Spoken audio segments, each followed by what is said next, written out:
നമസ്കാരം. ശ്രീകൃഷ്ണ കഥാമൃതം ഭാഗം 686.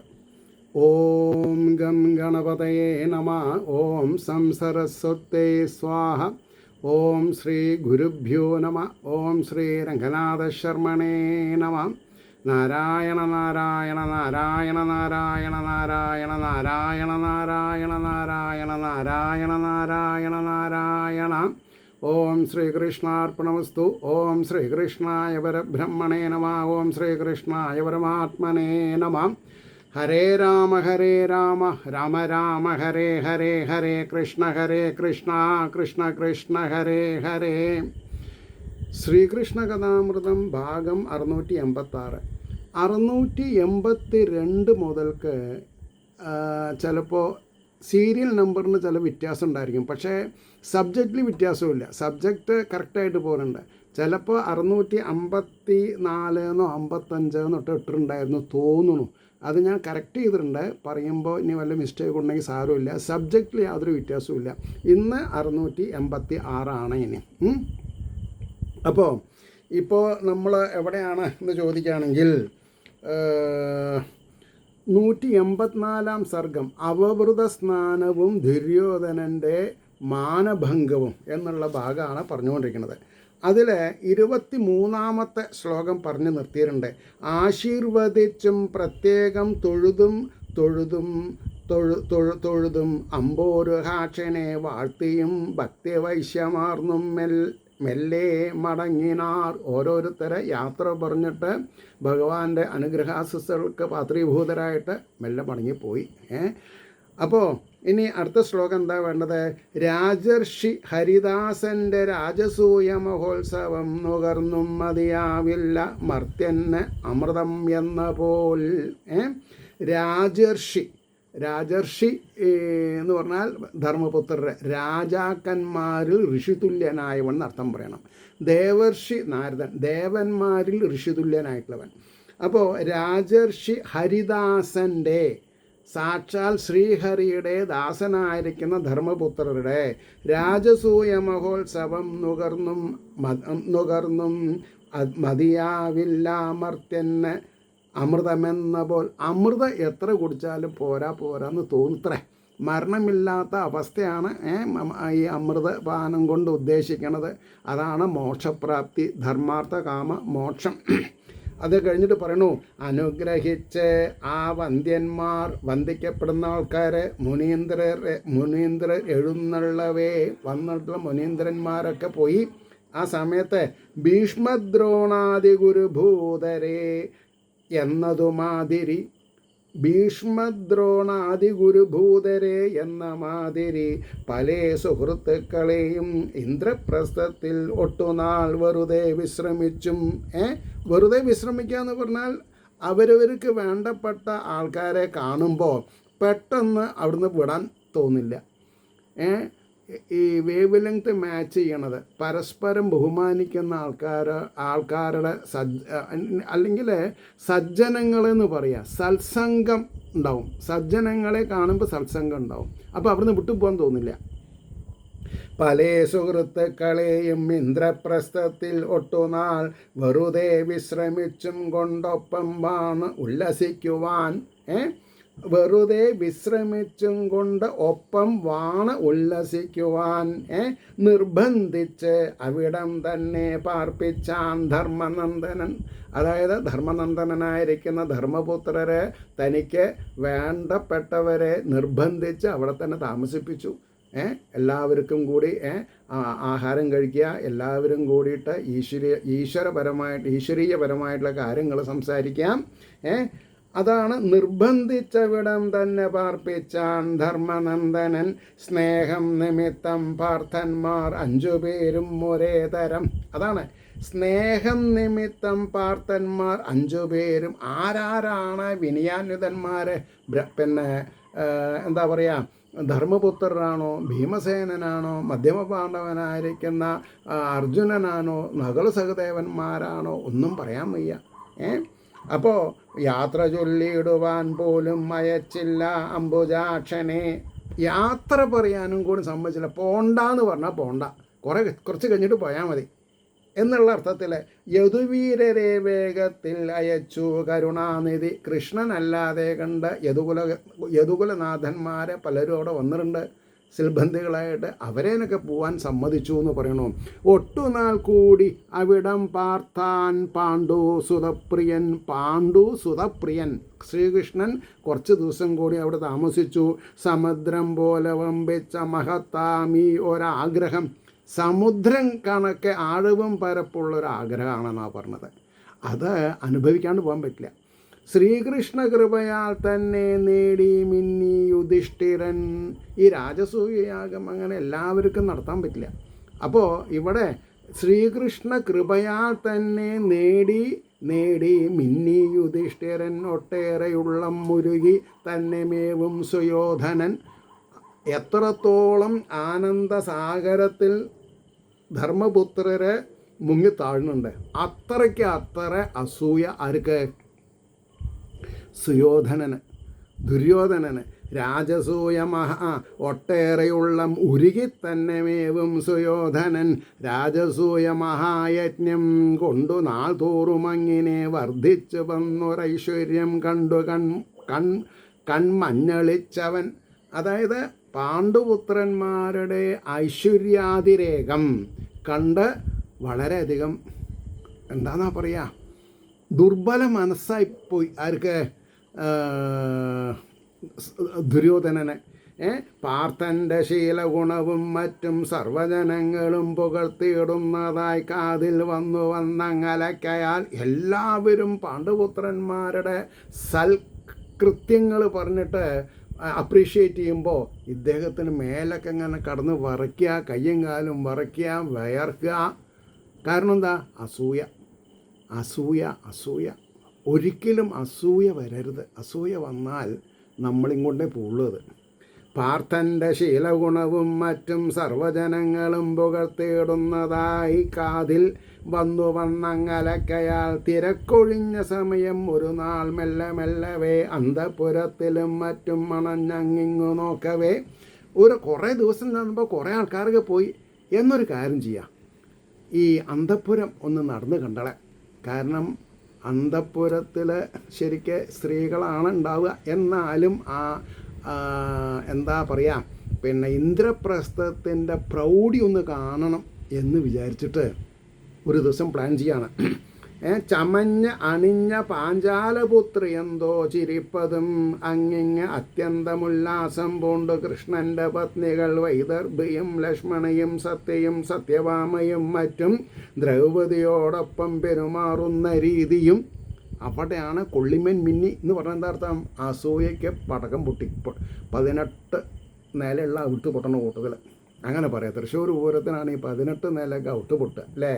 അപ്പോൾ ചമഞ്ഞണിഞ്ഞ പാഞ്ചാലി പുത്രിയെന്തോ ചിരിപ്പതും അങ്ങിങ്ങ് അത്യന്തമുല്ലാസം പൂണ്ടു കൃഷ്ണൻ്റെ പത്നികൾ വൈദർഭിയും ലക്ഷ്മണയും സത്യയും സത്യഭാമയും മറ്റു ദ്രൗപദിയോടൊപ്പം പെരുമാറുന്ന രീതിയും കണ്ടുപോന്നുടൻ ഈ വണ്ണം അമ്മാമനോട് ചൊല്ലിനാൻ. അതായത് ആരാ അമ്മാമൻ? സാക്ഷാൽ എന്താണ് പേര്, ഒരു കഥ, കള്ളച്ചൂതിലെ ശകുനി. ഈ പേരൊക്കെ മറക്കുന്നുണ്ട്. ശകുനി, കള്ളച്ചൂതിൽ അതിവില്ലനാണ് അയാൾ. മനസ്സിലായില്ലേ?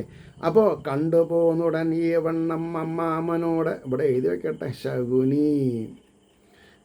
അസൂയയുടെ ദൗർഗന്ധ്യം അറിയാതായ കൗരവൻ. അസൂയയുടെ ദൗർഗന്ധ്യം, നാറ്റാണേ, ദൗർഗന്ധ്യം എന്നാണ് പറഞ്ഞത്. ചീഞ്ഞളിഞ്ഞ നാറ്റാണ്. അറിയാതായ കൗരവൻ കർണനു പോലും വൈരസ്യമുള്ളതായോർത്തിടാത്തവൻ. കർണനു പോലും വൈരസ്യമുള്ളതായോർത്തിടാത്തവൻ. അത്രയ്ക്കൊന്നും പുകഴ്ത്തിടാൻ പാണ്ഡവനില്ല യോഗ്യത. അങ്ങനെയുണ്ട്. അല്ല, ശൗര്യ പറയണേ, താൻ എന്ത് കണ്ടിട്ട് അങ്ങനെ അസൂയപ്പെടുന്നത്? അത്രയ്ക്കൊന്നും ഇല്ലടോ. അങ്ങനെ ഗുണങ്ങൾ കണ്ടറിഞ്ഞിടാൻ കഴിയാത്ത വിമൂഢരാം. പാണ്ഡവനില്ല യോഗ്യത, ഗുണങ്ങൾ കണ്ടറിഞ്ഞിടാൻ കഴിയാത്ത വിമൂഢരാം. പുലമ്പിടുവതിന് ഇപ്പുലമ്പിടുവത് ഈ വണ്ണം സേവ ചൊല്ലും അസത്തുക്കൾ. വെറുതെ പാണ്ഡുപുത്രന്മാരെ കാണുമ്പോൾ തള്ളുകയാണ് ആൾക്കാരെ, അത്രയ്ക്കൊന്നുമില്ല എന്ന് ഇയാൾ സ്വയം അങ്ങോട്ട് സമാധാനിപ്പിച്ചു. പാർത്ഥനെപ്പോലെ മറ്റാരും ഇല്ല പോലും ജഗത്തിതിൽ. എന്താ അയാൾ പറഞ്ഞത്? മധ്യമ പാണ്ഡവനായിരിക്കുന്ന അർജുനനെ പോലെ വേറെ ആരും ഇല്ല എന്നോ? ആഹാ, അങ്ങനെ ഉണ്ടൊരാൾ. അല്ലെങ്കിൽ ധർമ്മപുത്രരെ പോലെ? അതൊക്കെ വെറുതെ പറയാണെന്നാണ് പറഞ്ഞത്. കൃഷ്ണൻ്റെ അപ്പോൾ പറഞ്ഞു, അതിനൊരാളെയും പോലും മറ്റൊരാളില്ല തീർച്ചയാം. ഒരാളെ പോലെ വേറൊരാളുണ്ടാവില്ലല്ലോ. അപ്പോൾ ഈ 5 ആളും ഒരേപോലെ കീർത്തിമാന്മാരാന്നൊക്കെ പറഞ്ഞാൽ ഞാനങ്ങോട്ട് സമ്മതിക്കില്ല. അങ്ങനെയൊക്കെ ഇയാളുടെ ശകുനയുടെ സ്റ്റാൻഡ്. കൃഷ്ണൻ്റെ സേവയുണ്ടല്ലാതവനെന്താണ് ചൊല്ലുവാൻ? അത് ശരിയാ, കൃഷ്ണൻ്റെ സേവയല്ലാതെ കണ്ട് ഇവർക്ക് എന്താ ഇത്ര ഉള്ളത്? കൃഷ്ണൻ്റെ സേവയുണ്ടല്ലോ ഉണ്ട്, അല്ലാതവനെന്താണ് ചൊല്ലുവാൻ? പഠിപ്പും പണവും പേരും ബലവും ബുദ്ധിശക്തിയും പാർത്ഥനേക്കാൾ ചുരുങ്ങില്ല ദുര്യോധനനു തീർച്ചയാം. അവിടെയാണ് അമ്മാവന് മരുമകനോടുള്ള സ്നേഹം. അതേ, പാർത്ഥനേക്കാൾ നണക്ക് അല്ലെങ്കിൽ പാണ്ഡുപുത്രന്മാരെക്കാൾ എന്നേക്കാൾ പാണ്ഡുപുത്രർക്ക് വലിയ യോഗ്യതയൊന്നുമില്ല. അങ്ങനെയാക്കി, നീയാണ് മേലെ, അങ്ങനെയാക്കി. മനസ്സിലായില്ലേ? യാദവർക്കാണ് ഞാൻ ചൊല്ലാം സംശയിക്കേണ്ടതിൽ ഇതിൽ മഹാരാജാക്കളാം നമ്മൾ നിറഞ്ഞുള്ള സദസ്സിതിൽ. അപ്പോൾ രാജസൂയത്തിനാൽ ഉണ്ടായുള്ളൊരു ഗുണമൊക്കെയും, ഇപ്പോൾ രാജസൂയയാഗം കൊണ്ട് വല്ല ഗുണം ഉണ്ടായിട്ടുണ്ടെങ്കിൽ യാദവർക്കാണ് അത് ഉണ്ടായിട്ടുള്ളത് ഗുണം. അവരുടെ ആൾക്കാരെയാണല്ലോ ഇവിടെ കൂടുതൽ അമ്മായിയായിട്ട് കണക്കാക്കണത്. യാദവർക്കാണ് ഞാൻ ചൊല്ലാം സംശയിക്കേണ്ട ഇതിൽ മഹാരാജാക്കളാം നമ്മൾ നിറഞ്ഞുള്ള സദസ്സിൽ. നമ്മൾ മഹാരാജാക്കന്മാർ നിറഞ്ഞിട്ടുള്ള സദസ്സല്ലേ? അത്രയ്ക്കൊന്നും ഇല്ലല്ലോ, പിന്നെ എന്താ ഇത്രയൊക്കെ പറയാനുള്ളത് എന്നായി. പൂജനം എന്ന് ഒന്നേൽ പാൻ മോഹം കൊണ്ടിതു ചെയ്തതാം. അതായത് കൃഷ്ണന് അഗ്രപൂജ ചെയ്ത് യദുക്കളുടെ പേരൊന്ന് കുശാലാക്കാൻ വേണ്ടിയിട്ട് ഒരു നാടകം കളിച്ചതാണ് ഇവരെ. നമ്മൾ സമ്മതിക്കുമോ? നമ്മളിപ്പോൾ രാജസൂയം ചെയ്യുകയാണെങ്കിൽ കൃഷ്ണനെ അഗ്രപൂജ ചെയ്യുമോ? ഇല്ല. അപ്പോൾ ഇവരെ 2 കൂട്ടരും കൂടി ഒരു ഗിവ് ആൻഡ് ടേക്ക് നാടകമാണ്. നമ്മൾ മഹാരാജാക്കന്മാരല്ലേ, നമ്മുടെ കട പിടിക്കാനൊന്നുമില്ല. അതുകൊണ്ട് ഈ കാണിച്ചു കൂട്ടുന്ന വൈഷമ്യങ്ങളൊന്നും ആവശ്യമില്ല എന്ന് തണുപ്പിച്ചു. അതാണ് പറഞ്ഞത്. സിംഹാസനാർഹത നടപ്പാക്കുവാൻ വേണ്ടി യാദവൻ അഗ്രപൂജ കഴിച്ചാൽ ശ്രീകൃഷ്ണൻ എങ്ങനെയാ സിംഹാസനാർഹതനാവുക? അങ്ങനൊന്നുമില്ല. അയാളെപ്പോഴും ഗോപബാലൻ തന്നെയാണ്. നിങ്ങളെന്താ വല്ലതും കഴിച്ചിട്ടുണ്ടോ? അങ്ങനെയായി സംശയം.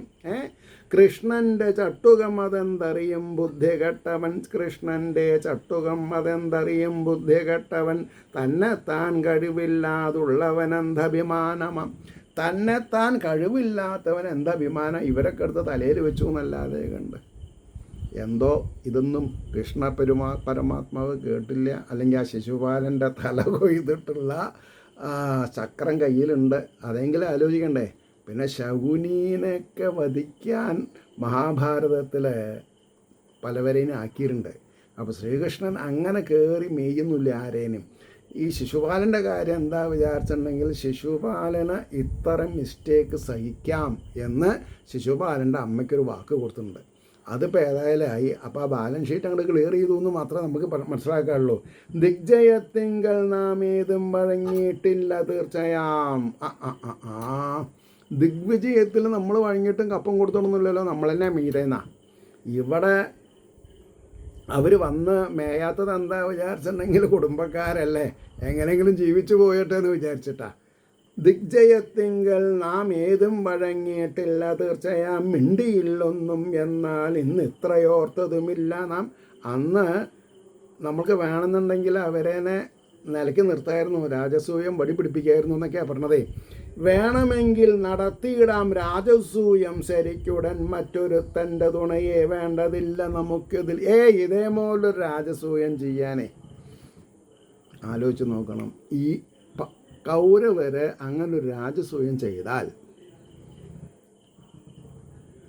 ബ്രഹ്മാവും പരമശിവനും അല്ലെങ്കിൽ ബാക്കിയുള്ള ഋഷീശ്വരന്മാർ വരുമോ? വരില്ല.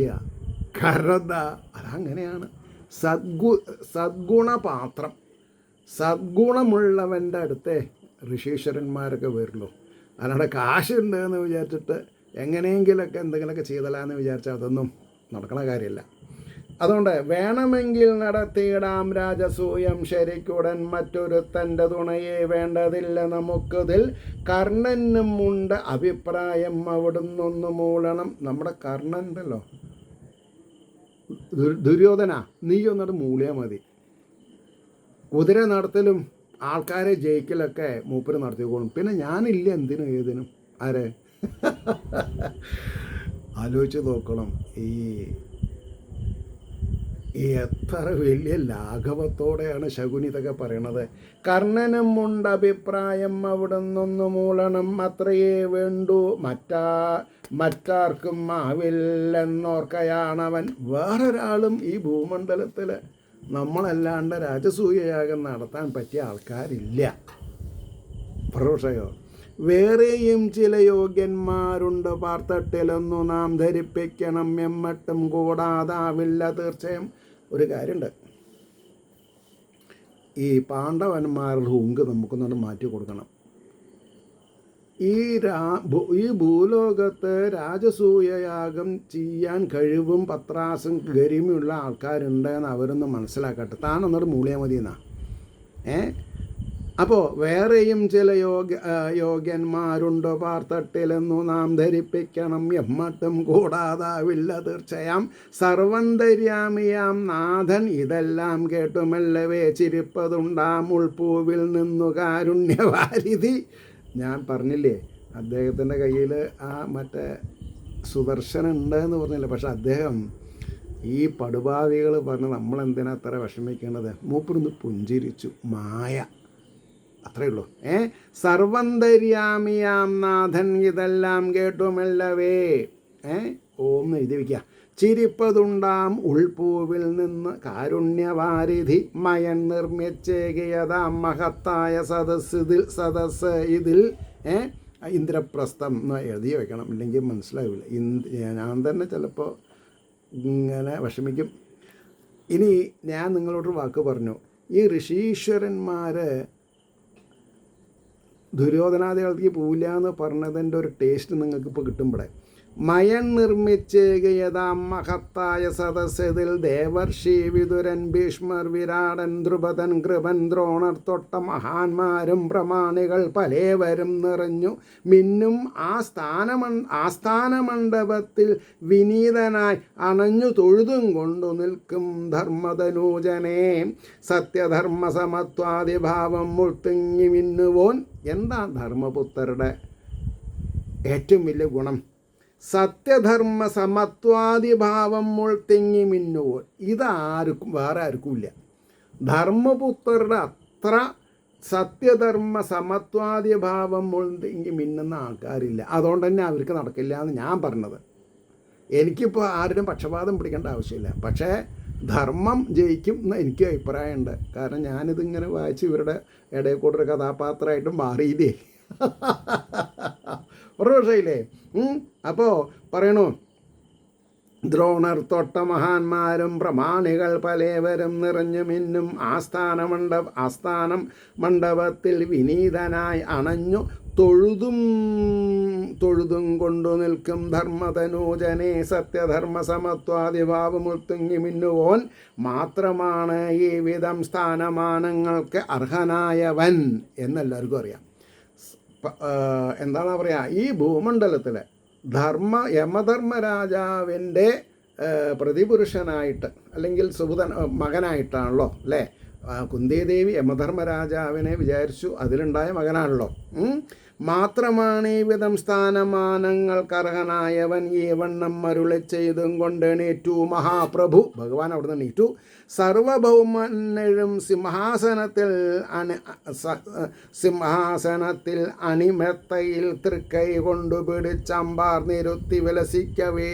ഭഗവാൻ ധർമ്മപുത്രരെ രണ്ട് കയ്യും കൊണ്ട് ഇങ്ങനെ പിടിച്ച് സർവഭൗമനും സിംഹാസനത്തിൽ അണിമെത്തയിൽ ഒരു മെത്തയിലാണ് പിടിച്ച് ഇരുത്തി തൃക്കൈ കൊണ്ടു പിടിച്ച് അമ്പാർ നിരുത്തി വിലസിക്കവേ. ഇനി എന്താ വേണ്ട? സാക്ഷാൽ ശ്രീഹരി യോഗികളുടെ ഹൃദയത്തിൽ വെച്ച് ആരാധിക്കുന്ന ആ പരംപുരുഷനെ, ബ്രഹ്മസ്വരൂപനെ, ആ ബ്രഹ്മസ്വരൂപൻ തൻ്റെ തൃക്കൈകളെ കൊണ്ട് ധർമ്മപുത്രരെ പിടിച്ച് എഴുന്നേറ്റിട്ട് സർവഭൗമൻ എന്ന് പറഞ്ഞിട്ട് രാജസൂയാനന്തരമുള്ള ആ വിശിഷ്ടമായിട്ടുള്ള ആ സിംഹാസനത്തിനാണ് പിടിച്ചിരുത്തി. ഇനി എന്താ വേണ്ടേ? കൊണ്ടെണീറ്റു മഹാപ്രഭു സർവഭൗമനും സിംഹാസനത്തിൽ അണിമെത്തയിൽ തൃക്കൈ കൊണ്ടു പിടിച്ചമ്പാർ നിരുത്തി വിലസിക്കവേ. ശ്രീകൃഷ്ണചരണാംഭോജ സേവകൻ ധർമ്മനന്ദനൻ. അതൊരു വലിയൊരു മതിപ്പന്നെയാണ്. ശ്രീകൃഷ്ണചരണാംഭോജ സേവകൻ ധർമ്മനന്ദനൻ പലേ സുഹൃത്തുക്കളോടും അസംഖ്യം നാട്ടുകാരോടും അനുജന്മാരോടും മറ്റും തെളിഞ്ഞ് ആ മട്ടിൽ വാഴുകവേ. ഹസ്തിന രാജധാനിക്കു മടങ്ങിയിടും സുയോധനൻ. ഹസ്തിന രാജധാനിക്ക് മടങ്ങിയിടും സുയോധനൻ തൻ്റെ യോഗ്യതയും നന്നായി ഏവർക്കും ചെറ്റുകാട്ടുവാൻ, തൻ്റെ പ്രസക്തി പ്രഭാവം എന്താണെന്ന് മറ്റുള്ളവരെ കാണിക്കാൻ വേണ്ടി പുത്തൻ കസവണിപ്പെട്ടും വിരൽ പൊന്മോതിരങ്ങളും ഇതുവരെ ഉപയോഗിക്കാത്ത വലിയ ഒരു കസവണിപ്പട്ടും വിരൽ പൊന്മോതിരങ്ങളും തുടച്ച് ഒട്ടേറെ മിന്നിച്ച് ഒന്ന് പോളിഷ് ചെയ്തു തോന്നുന്നുണ്ട് സിൽക്ക് ഇതിൽ. തുടച്ചൊട്ടേറെ മിന്നിച്ചു തിളങ്ങും പൊൻകിരീടവും അണിഞ്ഞ് അനുജരോടൊപ്പം കയ്യിൽ പൊൻപിടുവാളുമായി. രാജാവാണല്ലോ ഇന്ദ്രപ്രസ്ഥത്തിലത്തെ. ആ തൻ്റെ പൊൻപിടിവാളുമായി ചെന്നാൻ വഴിക്കെഴും വിദ്യ ഗൂഢമായി അറിയിക്കുവാൻ. വഴിക്കെഴും വിദ്യ ഗൂഢമായി അറിയിക്കുവാൻ അടുത്തണകെ ഉൾക്കാമ്പിൽ അഭിമാനം തുളമ്പുവോൻ. അഭിമാനം തോന്നാൻ പാടില്ല, ശരീരാഭിമാനം തോന്നരുത്. ആത്മാഭിമാനത്തിന് ഇയാൾക്ക് ആത്മാവിനെ പറ്റിയിട്ടൊന്നും അറിയൂല, പിന്നെന്താ? ദുരഭിമാനം തോന്നരുത്. അപ്പോൾ ദ്വാസ്തനോടകലെ പോവാനാക്ഷേപിച്ചരുൾ ചെയ്യുകയും, ദ്വാസ്തനോട് വഴികാട്ടികൾ അല്ലെങ്കിൽ മാറി നിൽക്കണോ, വേറൊരാളുടെ അരമനയിൽ പോയിട്ട് അവിടുത്തെ സേനാനായകന്മാരോട് മാറി നിൽക്കാൻ പറയാൻ പാടുമോ? പറയാൻ പാടില്ല. അപ്പോൾ ദ്വാസ്തനോട് അകലെ പോവാനാക്ഷേപിച്ചരുൾ ചെയ്യുകയും തെറ്റിദ്ധരിച്ചു പൂമ്പട്ടു പൊക്കി വെള്ളത്തിൽ വീഴുകയും. അതാണ് ഈ മയൻ്റെ ശില്പവിദ്യ വളരെയധികം ഗൗരവമുള്ളതാണ്. സ്ഥലകാല നിശ്ചലമായിട്ട് കാണും, പക്ഷെ അവിടെ വെള്ളം ഉണ്ടാവും. വെള്ളം തിരമാലകൾ അടിക്കുന്നതായിട്ട് ദൃശ്യഭംഗി ഉണ്ടാവും, പക്ഷെ അവിടെ വെള്ളം ഉണ്ടാവില്ല. സ്ഥലകാല വിഭ്രമം എന്നാണ് പറയുക. സ്ഥലകാല വിഭ്രമം അതാണ് പറഞ്ഞത്. തെറ്റിദ്ധരിച്ചു പൂമ്പട്ടു പൊക്കി വെള്ളത്തിൽ വീഴുകയും. ആലോചിച്ച് നോക്കണം. കഴിഞ്ഞു സർവരും നോക്കി അതും ക്ഷന്തവ്യമെങ്കിലും മാപ്പാക്കേണ്ട കാര്യമുള്ളൂ. അവരവർക്ക് തെറ്റുപറ്റി വേറെ വല്ലവർ ചിരിച്ചേന് ആരോടെ ദേഷ്യപ്പെടുക? ചിരിച്ചു പലരോടൊപ്പം ഭീമനും ആജ്ഞസേനിയും, അതായത് ആജ്ഞസേനി എന്ന് പറഞ്ഞാൽ പാഞ്ചാലി എന്നർത്ഥം. ഭീമനും പാഞ്ചാലി ഒന്ന് ചിരിച്ചു. തടഞ്ഞു ധർമ്മജൻ. ബുദ്ധിയില്ലാത്തവനാണ് അയാൾ, നമ്മൾ ചിരിക്കണ്ട എന്ന് പറഞ്ഞു. തടഞ്ഞു ധർമ്മജൻ കേട്ടില്ലൊരാളും ബഹളങ്ങളിൽ ചിരിച്ച് ഈടായവാൻ അരുളി ചെയ്തുകൊണ്ട് അംബുജേക്ഷണൻ. ഏട്ടൻ ധർമ്മജൻ അറിയാണ്ട് ഭഗവാൻ ഒന്ന് കൈകൊണ്ട് ഇങ്ങനെ ചിരിച്ചോളൂ. ആര് പറഞ്ഞത് കേൾക്കുക? ഏട്ടനോട് ബഹുമാനമുണ്ട്. ഇതാണ് മഹാഭാരത യുദ്ധത്തിനുള്ള ഒരു കാരണമായിട്ട് മാറുന്നത്. തടഞ്ഞു ധർമ്മജൻ കേട്ടില്ലൊരാളും ബഹളങ്ങളിൽ ചിരിച്ചീടായി വാനരുളി ചെയ്തുകൊണ്ടംബുജേക്ഷണൻ ഒട്ടുകൂടി ചിരിപ്പിച്ചാനേവരെയും നൃപോത്തമ. പരീക്ഷത്ത് മഹാരാജാവേ, ഒരു നീട്ടിവിളി. ആരെ? ശുഗബ്രഹ്മർഷി. എന്നിട്ട് പറയാണ്, ഒട്ടുകൂടി ചിരിപ്പിച്ചാനേവരെയും നൃപോത്തമ. ചിരിച്ചു എന്നല്ല, കുറച്ചുകൂടി കൂട്ടിച്ചിരിപ്പിച്ചു. മുഖം കുനിച്ചുകൊണ്ടുള്ളം ജ്വലിച്ചിടും സുയോധനൻ. എല്ലാവരുടെയും മുമ്പിൽ വെച്ച് അപഹസിക്കപ്പെട്ടവനായിട്ട് മുഖം കുനിച്ചുകൊണ്ടുള്ളം ജ്വലിച്ചിടും സുയോധനൻ. വീണൊരാ മാനമെങ്ങെങ്ങും തിരയുന്ന മാതിരി. വീണോരാ മാനം എങ്ങെങ്ങും വീണൊരാ എന്തോ ഒരു സാധനം വീണത് തിരയുന്ന കേട്ടതിൽ ഇങ്ങനെ കൈകൊണ്ടൊക്കെ ഇങ്ങനെ തപ്പി തറഞ്ഞ് നീട്ടു. എന്തോ ഒരു സാധനം കയ്യിൽ നിന്ന് വീണിട്ടൊന്നുമില്ല. ഇയാളാണ് മുട്ടുകുത്തി വീണത്. അപ്പോൾ പറഞ്ഞു, അങ്ങെങ്ങും തിരിയുന്ന മാതിരി മടങ്ങി മാന്യരേവർക്കും മുളവായി പരഭ്രമം. ദുഷ്ടജന്തുവിനാണ് അപകടം പറ്റിയത്. അപ്പോൾ മാന്യന്മാർക്ക് വിഷമമുണ്ടാവും. ദുര്യോധനനെ പോലെ ഉള്ളവരല്ലല്ലോ ഇവർ മാന്യന്മാരല്ലേ. അവർക്ക് ചെറിയൊരു മടങ്ങിയ മാന്യരേവർക്കും ഉളവായി പരിഭ്രമം. കുണ്ഠിതം തല്ലകക്കാമ്പിളർന്നാൻ പാപം യുധിഷ്ഠിരന് ചെറിയൊരു വിഷമം തോന്നിയതാണ്. അതാണ് സജ്ജനങ്ങളുടെ മനസ്സ് നേറും മറ്റുള്ളവർക്ക് വിഷമമുണ്ടായ. അതാണ് പിന്നെ ധർമ്മപുത്രർക്ക് വിഷമമുണ്ടായി. എത്രയായാലും അനിയനല്ലേ, ഒരു പൊട്ടം കുഞ്ചു, അങ്ങനെ വിചാരിക്കാൻ പാടില്ല. കുണ്ഠിതം തല്ലകക്കാമ്പിളർന്നാൻ പാപം യുധിഷ്ഠിരൻ മയൻ്റെ മായയാൽ മാത്രമല്ല മോഹിച്ചതമ്മാൻ. സുയോധനൻ മയൻ്റെ ഈ ചിറി താനൊന്നവ അവനിൽ ആ മട്ടിൽ കടാക്ഷിച്ചതുകൊണ്ടുമാം. അവനിൽ ആ മട്ടിൽ കടാക്ഷിച്ചതുകൊണ്ടുമാം. ആ വീഴ്ച നമ്മളൊക്കെ കണ്ടുല്ലോ. അതാണ് അയാൾക്ക് സഹിക്കാണ്ടായത്.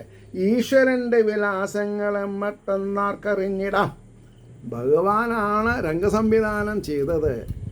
അത് ആവശ്യമാണ് ഇനി. അല്ലെങ്കിൽ ഇപ്പോൾ ഈ 100 പേരുടെ ജാതകമൊക്കെ കഴിയാണ്ട സമയമായിരുന്നു.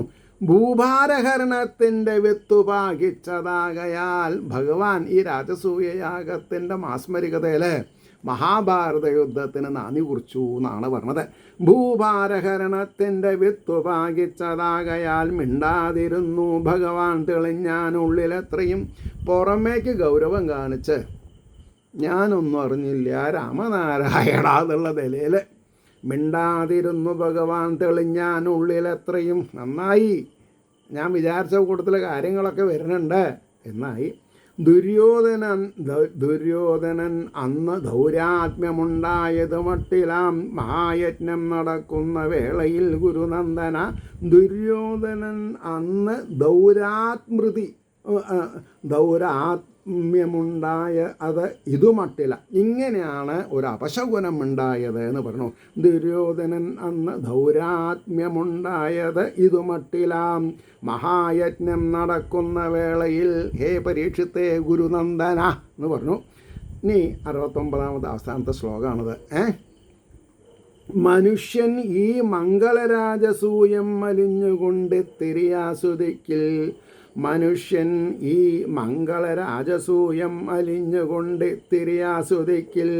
പാപങ്ങൾ മാഞ്ഞുള്ളിൽ മുകുന്ദപാദപത്മങ്ങൾ മിന്നി തെളിയും ക്ഷണത്തിൽ. ഇല്ലേ? പാപങ്ങൾ മാഞ്ഞ ഉള്ളിൽ മുകുന്ദപാദപത്മങ്ങൾ മിന്നി തെളിയും ക്ഷണത്തിൽ. അതൊന്നുകൂടി പറഞ്ഞാലേ അത് ക്ലിയർ ആവുള്ളൂ. മനുഷ്യൻ ഈ മംഗളരാജസൂയം അലിഞ്ഞുകൊണ്ട് തിരിയാസ്വദിക്കിൽ. പാപങ്ങൾ മാഞ്ഞുള്ളിൽ മുകുന്ദപാദപത്മങ്ങൾ മിന്നി തെളിയും ക്ഷണത്തിൽ. അപ്പോൾ സത്യത്തിൽ സുയോധനൻ അല്ലെങ്കിൽ ദുര്യോധനൻ, കർണൻ, ശകുനി ഇവരാരും ഉള്ളിൽ സന്തോഷിച്ചിട്ടില്ല. മംഗളരാജസൂയത്ത് അലിഞ്ഞിട്ടില്ല എന്നർത്ഥം. മനസ്സ് കല്ലായിരുന്നു.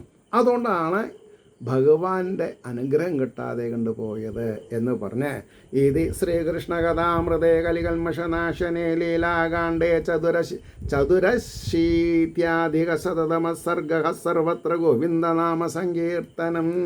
ഗോവിന്ദ ഗോവിന്ദ. ലോകാ സമസ്താ സുഖിനോ ഭവന്തു ആയിരിക്കട്ടെ നമ്മുടെ പ്രാർത്ഥന.